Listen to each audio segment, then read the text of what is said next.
2024 সালে একটি নাটক করে নেটিজেনদের কাছে হিজড়া হিসেবে বিবেচিত হন ফারহান আহমেদ জোভান। রূপান্তর নামে নাটকটিতে একটি ট্রান্সজেন্ডার চরিত্রে অভিনয় করেন তিনি। নাটকটি প্রকাশ পেতেই অনলাইনে এই অভিনেতাকে তুলোধনা করেন দর্শকরা।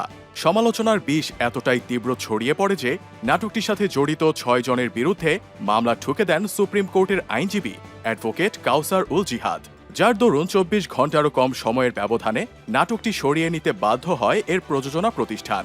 এমনকি জোভান এটা পর্যন্ত জানান যে এরপর থেকে দর্শক পছন্দ করবেন না এমন কোনো চরিত্রে তিনি আর অভিনয় করবেন না। কিন্তু বছর ঘুরতে না ঘুরতেই আবারও সমালোচনার শিকার এই অভিনেতা। তবে এবার কোনো বিতর্কিত চরিত্রে অভিনয় করে নয়, জোভান বিতর্কিত তার ওভার অ্যাক্টিং এর কারণে। সম্প্রতি আশিকি নামে একটি নাটকে অভিনয় করে হাসির পাত্রে পরিণত হয়েছেন ছোট পর্দার চকলেট বয় খ্যাত জনপ্রিয় অভিনেতা জোভান। ফেসবুক জুড়ে ঘুরছে তাকে নিয়ে বানানো নানা রকম ট্রোল। নেটিজেনরা বলছেন বাংলা নাটক এখন কমেডিতে পরিণত হয়েছে, আর এই যাত্রায় যারা সামনে থেকে নেতৃত্ব দিয়েছেন তাদের মধ্যে অন্যতম জোভান। কেননা অ্যাক্টিং এর নামে ওভার অ্যাক্টিং করাকে তিনি স্বাভাবিক বানিয়ে ফেলেছেন। কৌতূহলীদের প্রশ্ন, কে এই জোভান, কিভাবে তিনি জড়ালেন নাটকের সাথে, আর অভিনয়ে কতটাই বা দক্ষ তিনি। 1992 সালের 18 সেপ্টেম্বর জন্মগ্রহণ করেন ফারহান আহমেদ জোভান। এক ভাই আর এক বোনের মধ্যে তিনি সবার বড়। তার বাবা একজন ব্যবসায়ী। 2014 সাল থেকে তিনি আমেরিকাতে থাকেন। ছোটবেলা থেকেই সাংবাদিকতা বিষয়ে পড়াশোনা করতে চাইতেন জোভান, কিন্তু বাবা মায়ের ইচ্ছাকে প্রাধান্য দিয়ে তিনি বিবিএ পড়েন ইউনাইটেড ইন্টারন্যাশনাল ইউনিভার্সিটিতে। ক্লাসের বইয়ের বাইরে নিয়মিত গল্পের বই পড়তেন জোভান। হুমায়ুন আহমেদ তার খুব প্রিয় লেখক। 2011 সালে শোবিজের দুনিয়ায় পা রাখেন জোভান। বাংলাদেশি ফুড ব্র্যান্ড প্রাণের একটি বিজ্ঞাপনে মডেল হিসেবে শুরু হয় তার ক্যারিয়ার।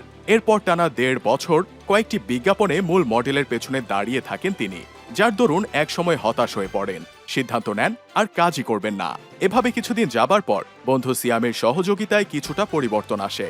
2013 সালে তিনি অংশ নেন আতিক জামানের ধারাবাহিক ইউনিভার্সিটির প্রাথমিক বাছাইয়ে। শতাধিক ছেলেমেয়ের মধ্যে বাছাইয়ে টিকেও যান, সুযোগ পান অভিনয়ের। ইউনিভার্সিটি ধারাবাহিকটি প্রচারের পরেই বদলে যায় জোভানের ভাগ্য। প্রস্তাব আসতে থাকে একাধিক বিজ্ঞাপনের। বাংলালিংক সেলফি আর গাজী টিভি, এই দুইটি বিজ্ঞাপন তাকে শোবিজে শক্ত অবস্থান তৈরিতে সহায়তা করে। এরপর 2015 সাল থেকে তিনি নিয়মিত নাটকে কাজ করতে শুরু করেন।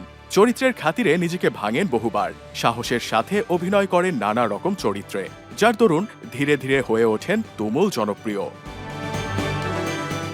নাটকের অভিনেতা জোভানের বিয়ের গল্পটাও বেশ নাটকীয়। 2024 সালের জানুয়ারিতে তিনি বিয়ে করেন। তার স্ত্রীর নাম সাজিন আহমেদ নির্জনা। তিনি পুরান ঢাকার মেয়ে। জানা যায় বিয়ের আগে ফেসবুকে পরিচয় হয় জোভান ও নির্জনার।